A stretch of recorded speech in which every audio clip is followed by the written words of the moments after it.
Em um cenário em que as informações ESG ganham cada vez mais relevância, uma questão torna-se essencial.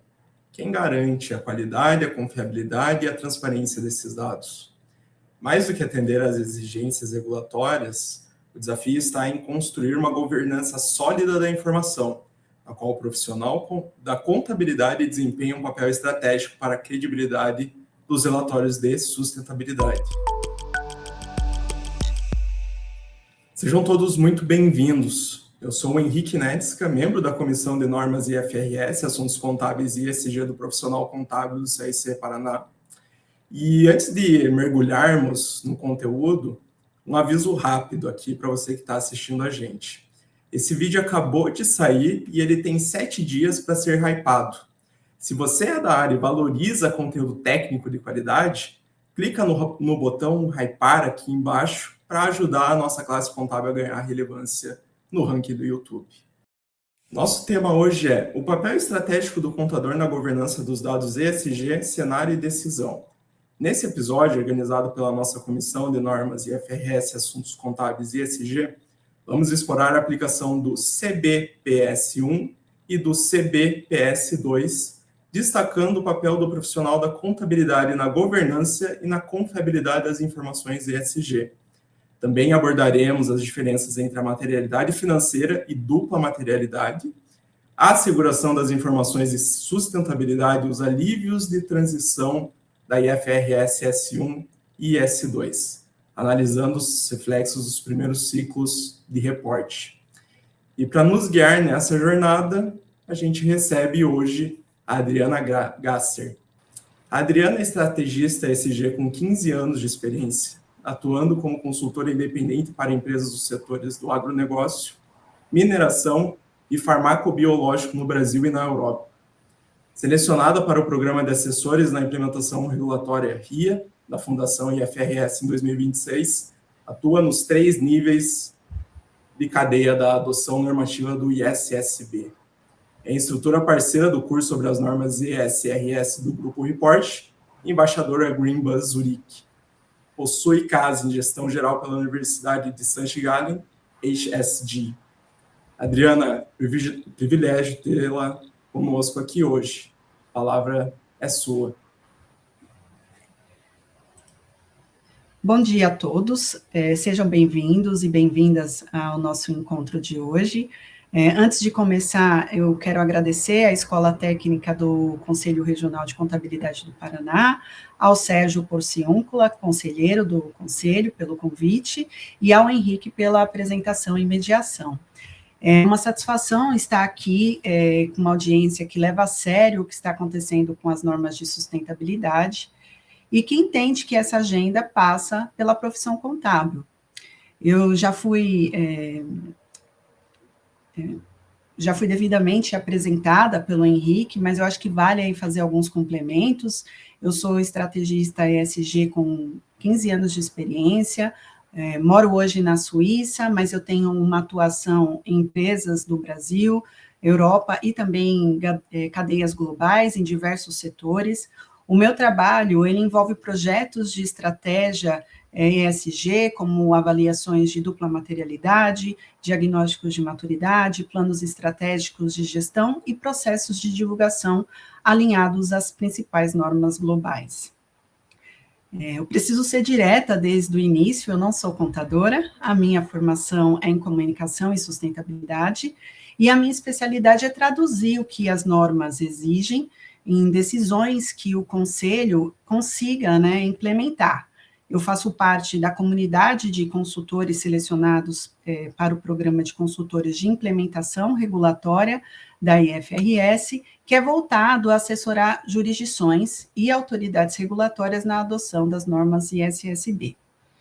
A minha intenção hoje não é apenas discutir teoria, mas trazer um pouco da minha experiência e avaliação profissional, e eu reforço que eu não falo em nome de nenhuma entidade, ainda que toda a minha abordagem esteja ancorada em informações oficiais.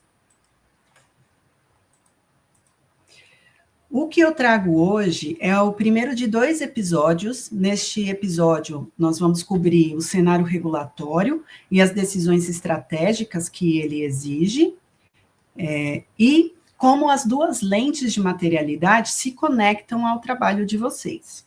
Nossa conversa de hoje, ela está organizada em 2 eixos que se conectam, então vamos começar pelo cenário regulatório, o que mudou, o que não mudou, e o que isso significa para o mercado brasileiro e para a profissão contábil. Depois, vamos entrar no coração técnico da questão, a diferença entre as duas perspectivas de materialidade, como elas se conectam ao trabalho de vocês, e o que o caso da Vale nos ensina sobre como isso funciona na prática. No próximo episódio, um pequeno spoiler para vocês, nós vamos aprofundar o que fazer na prática, então os alívios de transição da norma e como usá-los com intencionalidade.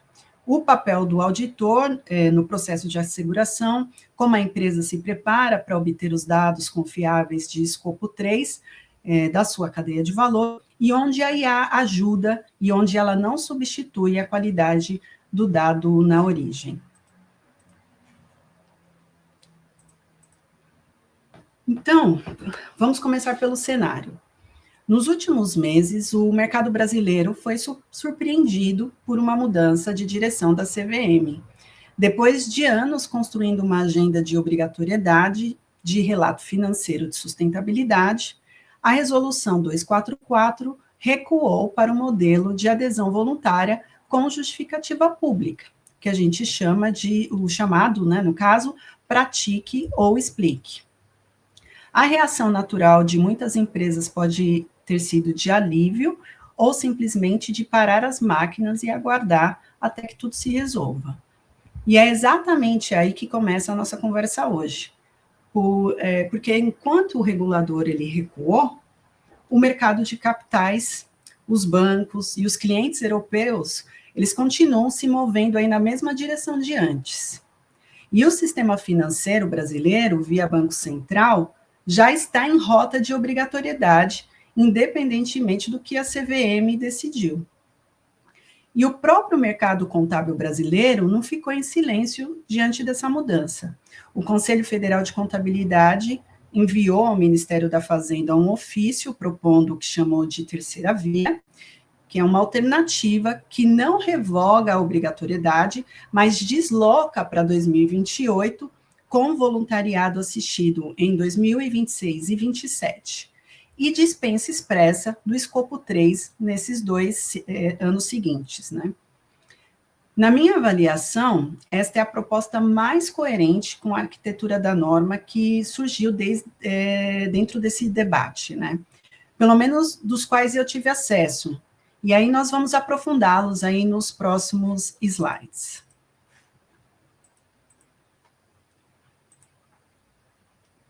Bom, nós vamos falar sobre o que aconteceu com a regulação brasileira e por que isso é relevante para vocês como profissionais de contabilidade.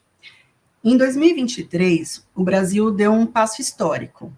A CVM 193 tornou o Brasil o primeiro país do mundo a incorporar as normas ISSB, que são a chamada IFRS S1 e S2, como obrigação regulatória para companhias abertas.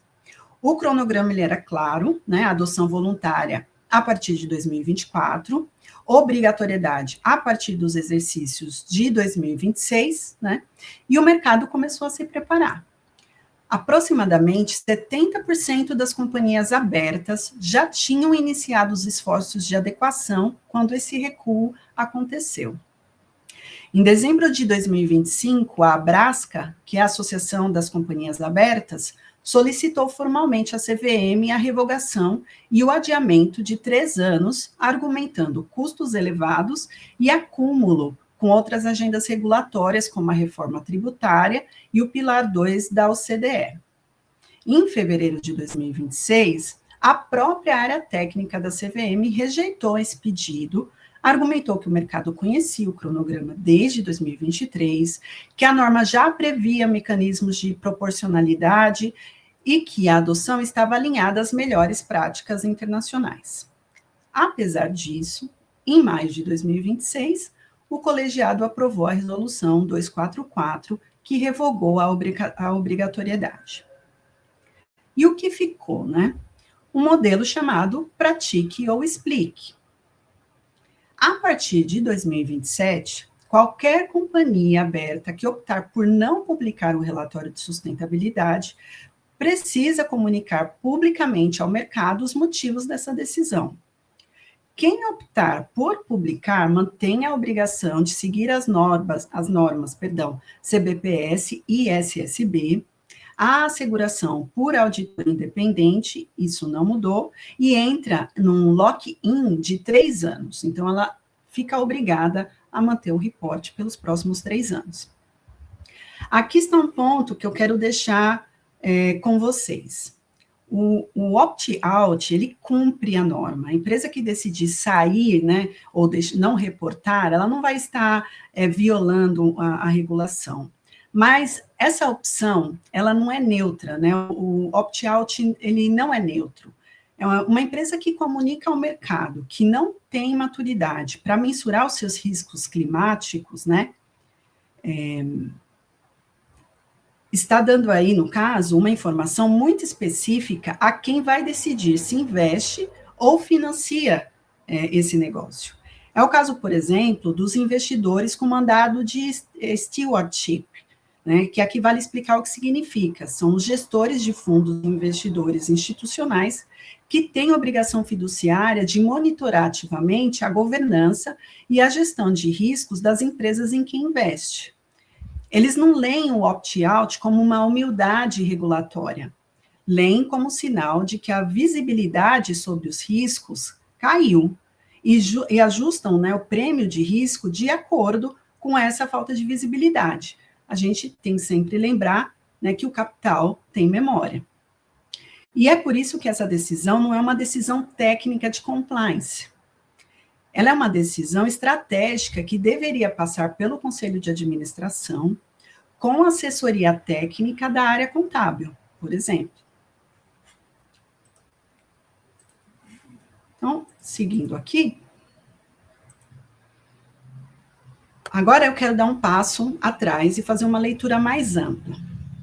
Porque o que aconteceu com a CVM 244 não é um fenômeno exclusivamente brasileiro. E atender o padrão ajuda a tomar decisões melhores daqui para frente.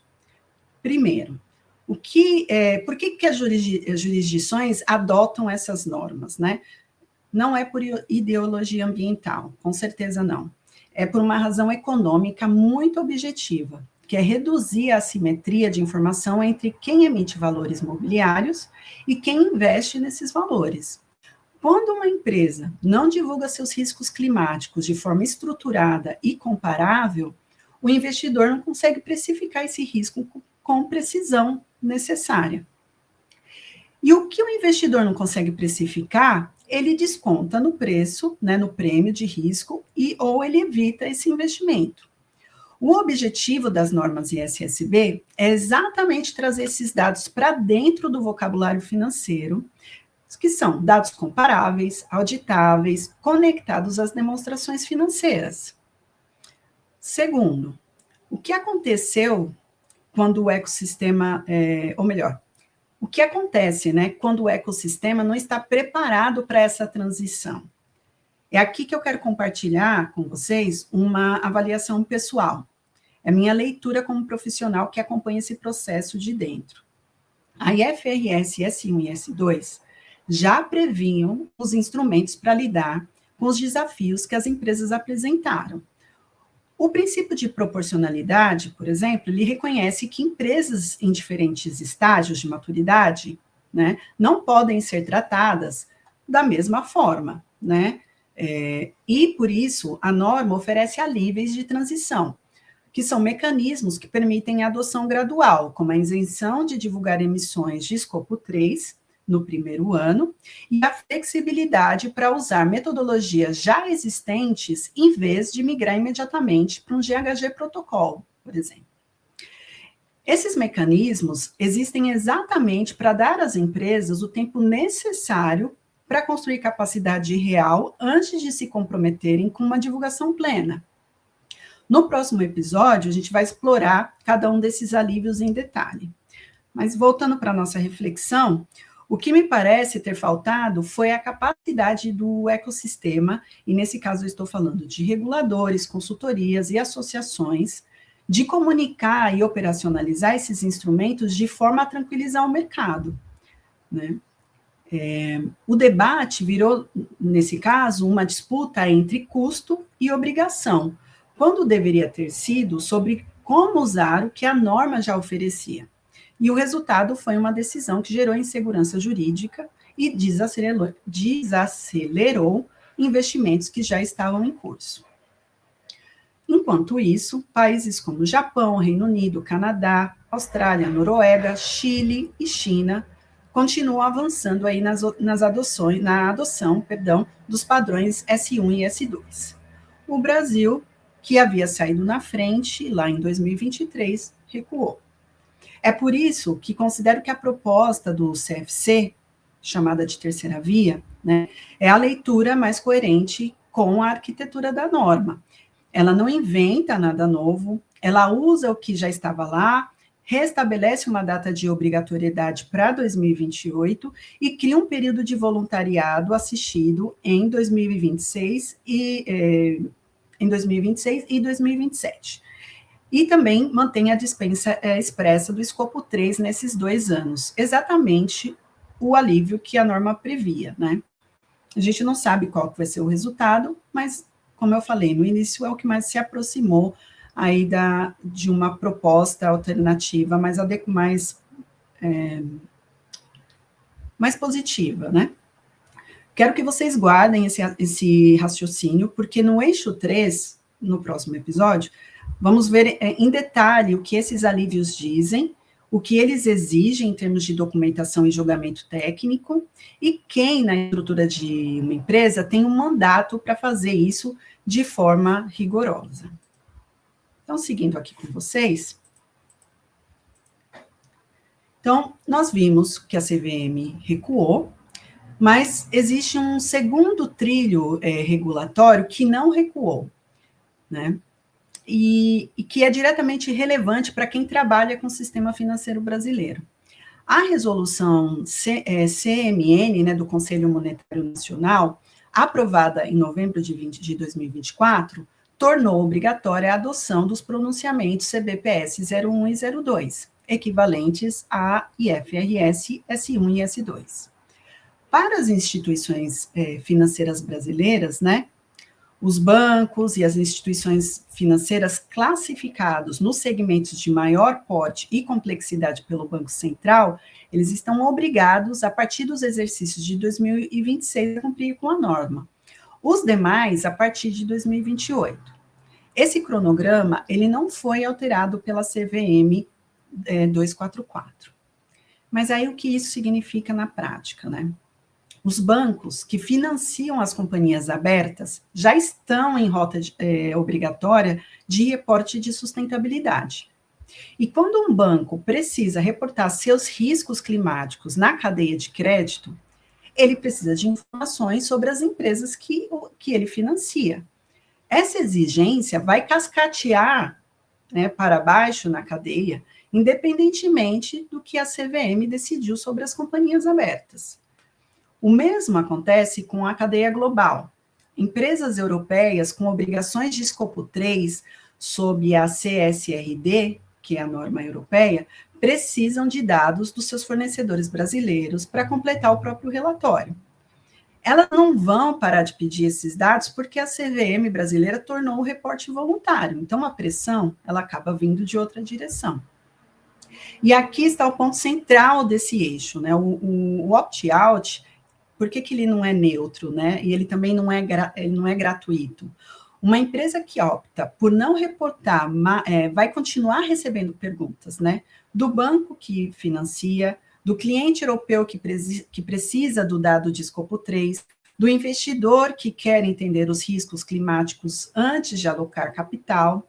Então, a diferença é que ela vai responder a essas perguntas sem a estrutura que teria construído se tivesse mantido o processo de implementação. Bom, com isso, nós fechamos o eixo 1, o cenário regulatório, fica posto, com suas contradições, suas oportunidades e seus riscos, e no eixo 2, nós vamos entrar no coração técnico da questão. O que as normas IFRS S1 e S2 realmente pedem, como isso se conecta com o trabalho de vocês e onde estão as decisões que dependem do julgamento técnico do contador.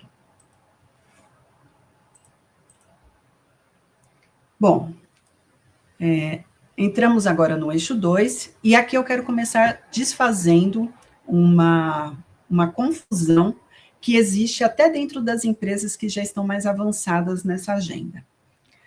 Você provavelmente já ouviu o termo materialidade financeira. Ele é usado para distinguir a abordagem das normas IFRS da abordagem europeia, que usa a chamada dupla materialidade. O problema é que esse rótulo ele não existe na norma. A IFRS S1 usa o termo informação material. E isso não é uma questão semântica, é uma questão técnica com implicações diretas, né, para o trabalho de vocês. Uma informação é material quando a sua omissão, distorção ou obscurecimento pode influenciar as decisões dos usuários primários da informação financeira. A gente está falando dos investidores, credores, provedores de capital. Não é um limiar numérico fixo, é um julgamento. E julgamento na profissão contábil significa documentação, evidência e responsabilidade técnica. Neste eixo, vamos explorar o que esse julgamento significa na prática, como ele se conecta com a outra lente de materialidade, a do impacto, que vem do modelo europeu, e porque essas duas perspectivas precisam ser entendidas por qualquer contador que vai trabalhar com empresas que exportam para a Europa, que têm investidores internacionais, ou que estão na cadeia de fornecimento de quem tem. E vamos ancorar tudo isso no caso da Vale, a primeira empresa brasileira a publicar voluntariamente um relatório alinhado às IFRS S1 e S2.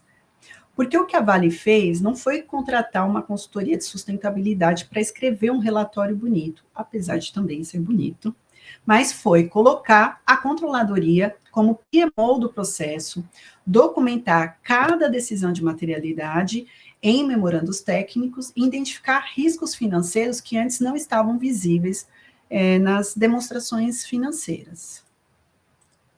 Então, seguindo aqui com vocês, antes de entrarmos aí nas duas lentes da materialidade, né, de materialidade, é preciso deixar um ponto muito claro, porque ele vai determinar se tudo que vamos discutir nesta apresentação vai funcionar na prática ou se vai ficar no papel.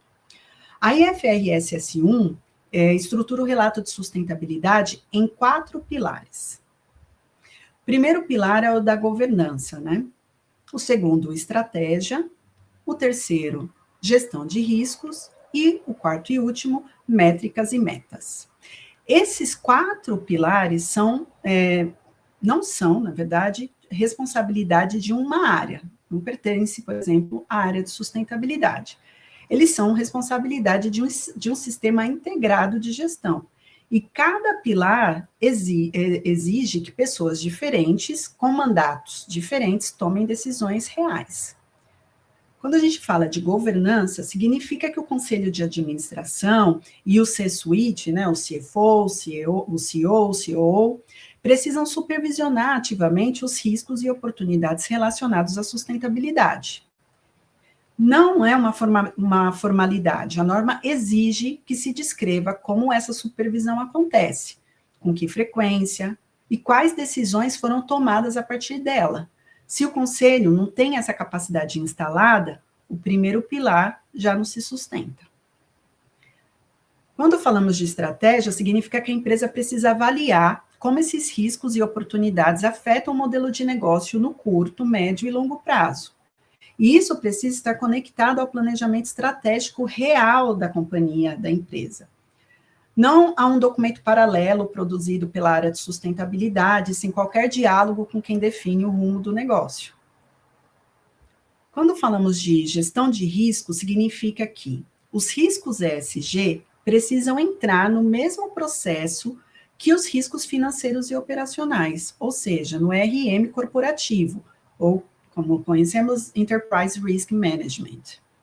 Se a área de sustentabilidade faz sua própria matriz de risco, sem dialogar com o gestor de risco da empresa, o dado não vai ter, né, a mesma estrutura necessária para ser auditado. E aqui está um ponto que frequentemente, né, acaba gerando conflito interno.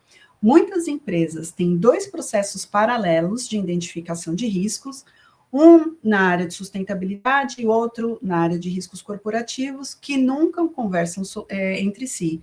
Então, a norma ela não aceita isso, ela exige essa integração.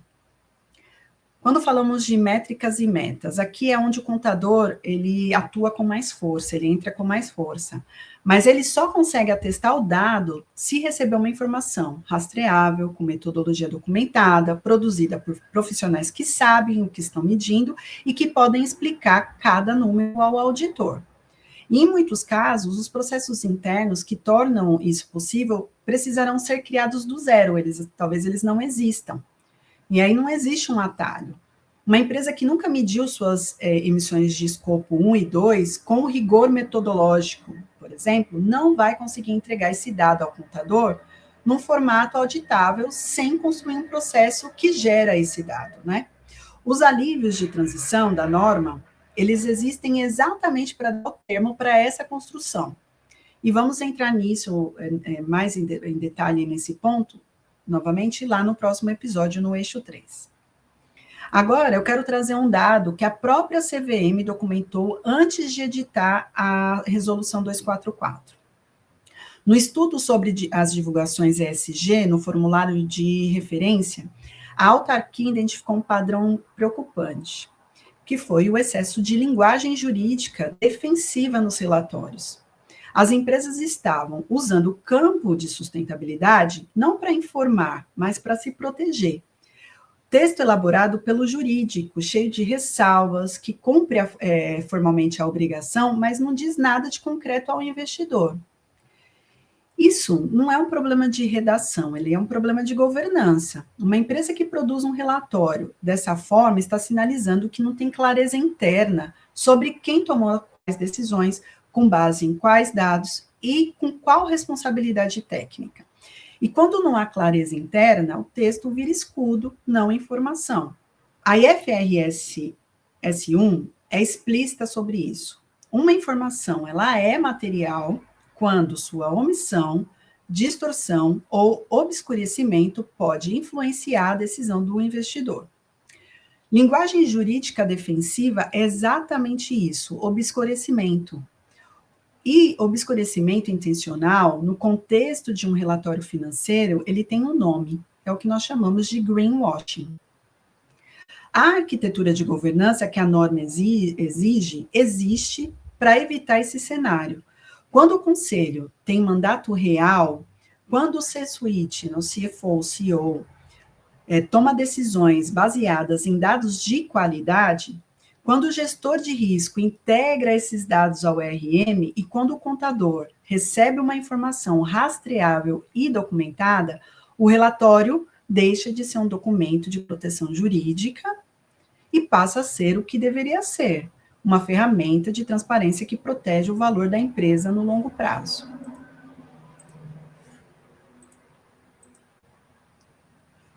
Bom, agora a gente chega ao coração técnico desse eixo. E eu quero começar desfazendo uma confusão que existe dentro das empresas avançadas, dentro até de empresas que já estão avançadas aí na agenda. Quando falamos em materialidade sobre as normas IFRS S1 e S2, nós não estamos falando de um limiar numérico, né, de um dado totalmente quantitativo. Por exemplo, acima de X% do EBITDA é material, abaixo não é.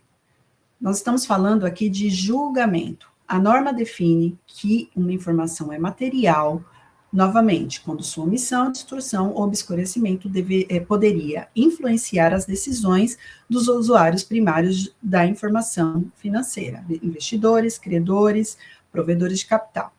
Esse julgamento precisa ser documentado, justificado e sustentado por evidência. É exatamente o tipo de trabalho que a profissão contábil sabe fazer. A lente da IFRS S1 olha de fora para dentro, que nós chamamos de outside in. E ela responde a seguinte pergunta: o que está acontecendo no ambiente externo, né? Clima, regulação, mercado, cadeia de fornecimento, que pode afetar o valor da empresa, o fluxo de caixa e o custo de capital. O critério é magnitude financeira e probabilidade, ou seja, qual é a magnitude desse risco caso ele se concretize e qual é a probabilidade dele acontecer. Um risco climático que pode afetar a produção em 2030, né, pode ser material hoje se a magnitude do impacto potencial for significativa o suficiente para influenciar a decisão de um investidor que está avaliando a empresa agora, hoje. Quando a gente olha pela lente europeia da CSRD e as normas ESRS, olha de dentro para fora também, né, um inside out. E a pergunta a ser respondida é: qual é o impacto da empresa na sociedade e no meio ambiente? Aqui o critério não é magnitude financeira, é severidade, um cálculo entre escala, escopo e irreversibilidade do impacto. Existe aqui uma boa notícia para muitas empresas brasileiras. Esse processo não é novo no Brasil. O GRI, né, a Global Reporting Initiative, é a base histórica da materialidade de impacto, e muitas empresas brasileiras já têm processos de avaliação de materialidade GRI rodando há anos, com dados acumulados sobre seus impactos ambientais, sociais e de governança. Esse histórico tem valor direto para a adoção das normas IFRS S1 e S2. Então, o processo GRI, ele é interoperável com as normas ESRS europeias e serve como uma bússola estratégica para identificar os impactos que hoje são socioambientais e que amanhã podem se tornar riscos financeiros materiais sob a lente da IFRS S1. Uma empresa que já mapeou seus impactos sobre recursos hídricos, por exemplo, tem uma vantagem real na hora de avaliar se a dependência de água é um risco financeiro relevante para o seu modelo de negócio. Podemos aqui fazer uma analogia útil em relação à materialidade de impacto, né? Ela é a bússola. Enquanto a materialidade de informações, né, financeiras, ela é o filtro. Na prática, a materialidade de impacto ajuda a identificar os impactos que, se não geridos adequadamente hoje, são potenciais riscos financeiros amanhã. O que a IFRS S1 faz é pegar esse olhar de impacto que as empresas com maturidade GRI já têm e perguntar: desses impactos que você já mapeou, quais têm magnitude financeira suficiente para influenciar a decisão de um investidor? Essa é a ponte entre os dois mundos. E o contador que entende essa conexão tem uma ferramenta muito mais poderosa para avaliar se o relatório está capturando os riscos reais da empresa. E aqui entra o que eu chamo de regra de não agregação. E ela é fundamental para o trabalho que vocês realizam. As duas perspectivas, né, não podem ser misturadas na mesma rúbrica.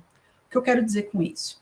Se você coloca um impacto socioambiental e um risco financeiro na mesma linha do relatório, você obscurece a informação para o investidor, que não consegue mais modelar o risco separadamente, nem entender em qual lente cada dado foi avaliado, se pela lente do impacto ou pela lente financeira, né? Obscurecer informação relevante é exatamente o que a norma proíbe, e o contador precisa saber em qual coluna cada informação pertence antes de qualquer decisão de divulgação.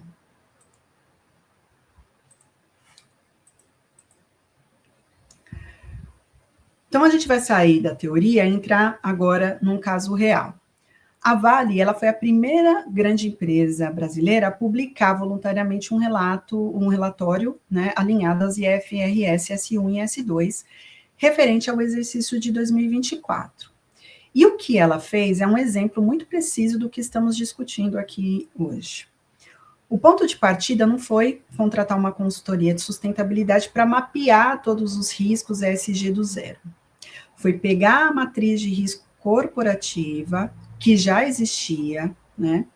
O processo de RM que a controladoria e a área de riscos já operavam, e cruzar com o SASB, Metals e Mining, que é o padrão setorial que identifica os temas mais relevantes para o setor de mineração. Para as oportunidades, o ponto de partida foi o planejamento estratégico da companhia, não a matriz de riscos. Isso é exatamente o que a norma recomenda, partir do que já existe, não criar processos paralelos. O PMO do processo foi a controladoria, não a área de sustentabilidade ou jurídico, e sim a controladoria, com forte envolvimento da área de riscos corporativos. E para cada decisão de materialidade, foi produzido um memorando técnico, um documento que registra qual foi o julgamento, com base em quais dados e quem tomou a decisão. Isso é o que torna o relatório auditável.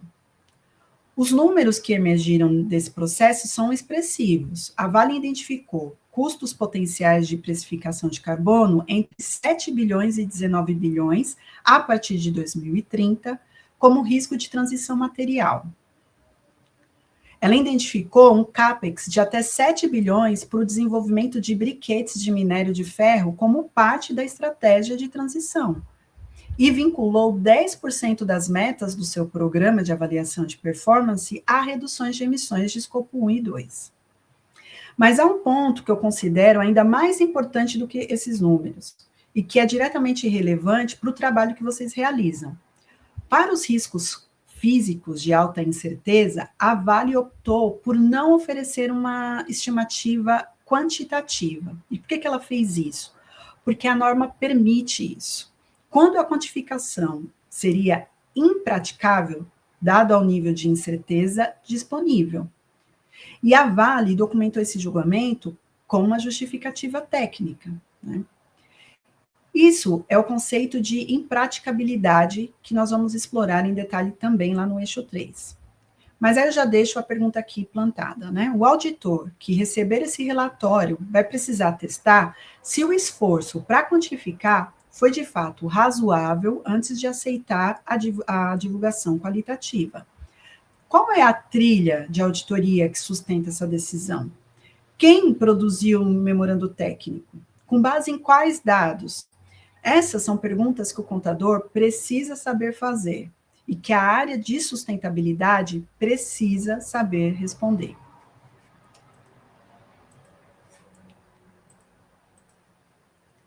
Bom, chegamos ao final do primeiro episódio. Quero fechar com 3 mensagens simples, porque eu acho que a simplicidade é o que fica. A primeira, né, o regulador ele pode recuar, a CVM recuou, mas o mercado de capital, os investidores, os bancos, os clientes europeus, eles não recuaram. A decisão entre reportar ou não é uma decisão técnica de compliance, como eu já falei, ela é uma decisão estratégica que cabe ao conselho. E o conselho precisa de assessoria técnica de quem entende o que está sendo decidido. Esse é um papel que o contador tem condições de ocupar. A segunda são os 4 pilares da IFRS S1, né, que eles não são responsabilidades de uma área, novamente, né, são responsabilidades de um sistema integrado, e a integração entre sustentabilidade, gestão de riscos, finanças e contabilidade, ela não é uma recomendação de boas práticas, ela é uma exigência estrutural da norma. A terceira é que a área de sustentabilidade, ela não perdeu o chapéu com essa agenda. Ela ganhou uma mesa maior e uma responsabilidade muito maior sobre o que traz para essa mesa. O que a norma está pedindo não é mais complexidade, ela está pedindo mais integração. No próximo episódio, vamos entrar no que fazer na prática. Então, vamos falar sobre os alívios de transição, o papel do auditor, a cadeia de valor e vamos falar também de IA. Nos próximos slides dessa apresentação, que será disponibilizada para vocês, eu deixo as fontes e referências desse episódio e um material de apoio com perguntas práticas que o profissional contábil pode usar como ponto de partida para avaliar a governança dos dados ESG na empresa em que assessora. Quero agradecer a todos, muito obrigada. Henrique, devolvo a palavra para você. Boa. Muito obrigado de novo, viu, professora Adriana? E, novamente aqui, em nome de todos os participantes, deixar aqui os nossos sinceros agradecimentos por compartilhar conosco o seu conhecimento. Eu que agradeço. Eu que agradeço a oportunidade de compartilhar com vocês o meu conhecimento e espero ter trazido aqui informações de fato valiosas para quem trabalha na área, para quem ainda não trabalha, mas tem interesse em trabalhar, né, e para aqueles que já estão até envolvidos com o processo, mas ainda carregam algumas dúvidas, né? A gente sabe que a gente está num momento de insegurança jurídica, sem saber muito bem, né, se a decisão da CVM vai permanecer como está, ou se ela vai acabar adotando a recomendação de órgãos como o Conselho Federal de Contabilidade, mas enfim, a gente sempre atua de forma a manter todo mundo atualizado e na discussão para que a melhor decisão seja tomada. Claro. E, Adriana, antes da gente seguir aqui para o encerramento, né, de forma oportuna, durante a sua fala ali, né, a gente notou, enfim, alguns temas que a gente gostaria de trazer algumas perguntas, né, especialmente pensando no nosso dia a dia da contabilidade. Tá? Uhum. A primeira pergunta aqui ao longo do episódio, você mostrou que a decisão entre reportar ou não, ela vai muito além do compliance e acaba afetando o relacionamento da empresa com os investidores, os bancos e até mesmo os clientes.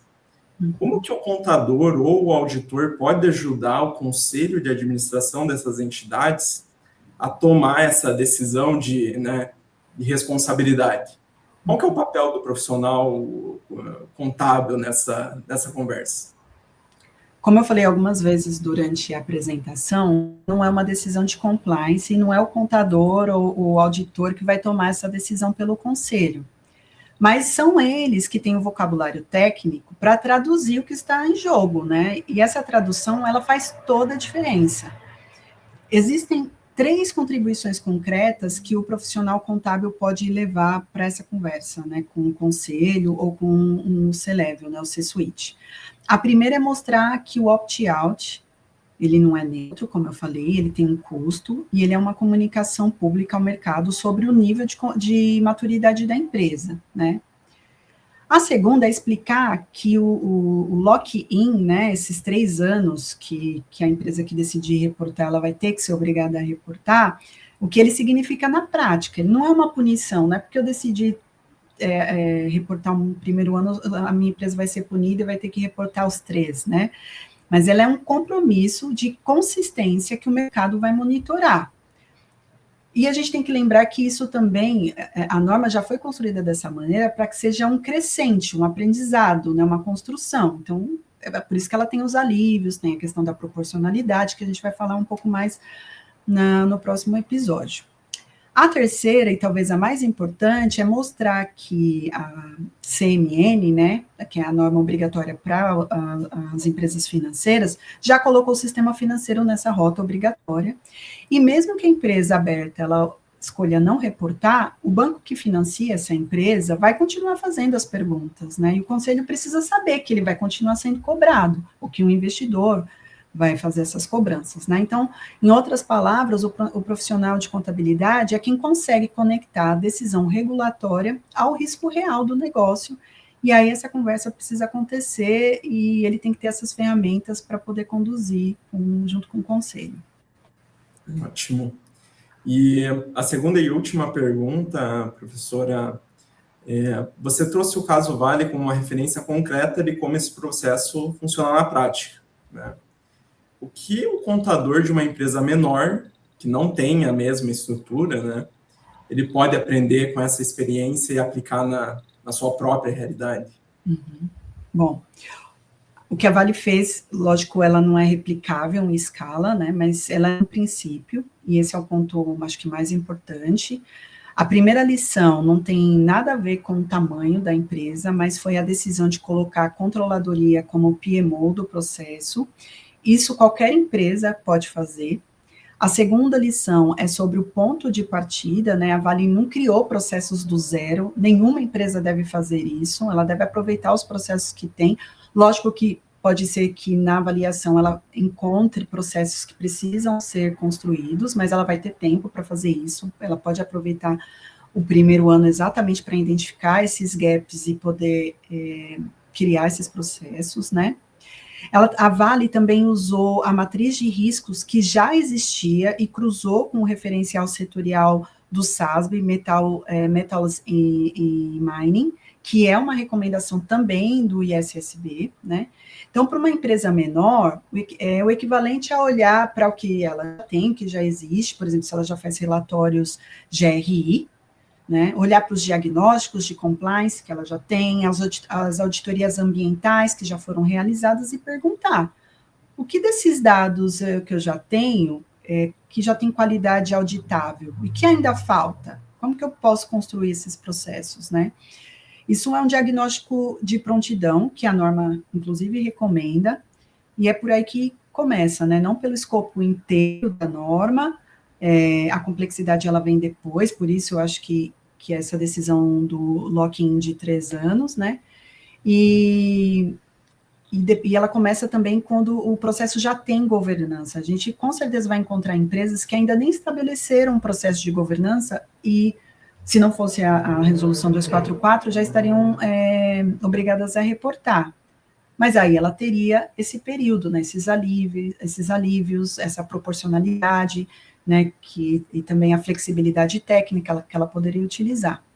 Mas aí ela pode usar a Vale, que é uma empresa grande, madura do ponto de vista de gestão ESG, que aproveitou o que tinha e conseguiu fazer um reporte que, por enquanto, é um dos benchmarking aí do momento em termos de norma IFRS S1 e S2. Ótimo, ótimo. E para a gente finalizar aqui, professora Adriana, uma última mensagem que você gostaria de deixar aqui, né, para os profissionais de contabilidade que estão se preparando para assumir, né, um papel cada vez mais relevante na governança e na seguração das informações ESG. Você tem... A mensagem que eu deixo, que eu acho que é importante não só para os profissionais de contabilidade, mas para todo o corpo gestor da empresa, quando a gente fala de integração entre as áreas, a gente não está falando apenas de um bom relacionamento, isso é ótimo, que exista um bom relacionamento entre as áreas, mas é importante que as áreas sentem juntas, entendam qual é o papel que cada uma tem, como elas podem se ajudar e que elas trabalhem juntas na criação desses processos, né? E com essa integração, acho que todo mundo vai aprender, vai entender o papel que cada área tem, né? E a contabilidade vai ser a área, né, o departamento, né, ou a gestão, que vai poder dizer, comprovar, né, que tudo que foi construído ali dentro desse trabalho conjunto é auditável, é rastreável, é confiável, né, e traz a informação que é a informação mais relevante, a que ajuda o investidor a tomar as decisões corretas, né. Acho que seria isso, para começar. Obrigado de novo, viu, professora Adriana? E fechando aqui, né, com os valiosos conhecimentos e a visão inspiradora da professora aqui presente hoje, a gente encerra a transmissão hoje. E, de novo, né, a gente agradece aqui imensamente a participação de todos que estão nos acompanharam. Deixa o seu like, inscreva-se em nosso canal, compartilhe esse vídeo com aquele colega que também quer se preparar aqui, né, nos assuntos relacionados a ESG. E nosso compromisso aqui é cada vez mais fomentar o conhecimento e oferecer esse corpo, esse apoio técnico para uma profissão cada vez mais forte, estratégica e preparada para os novos tempos.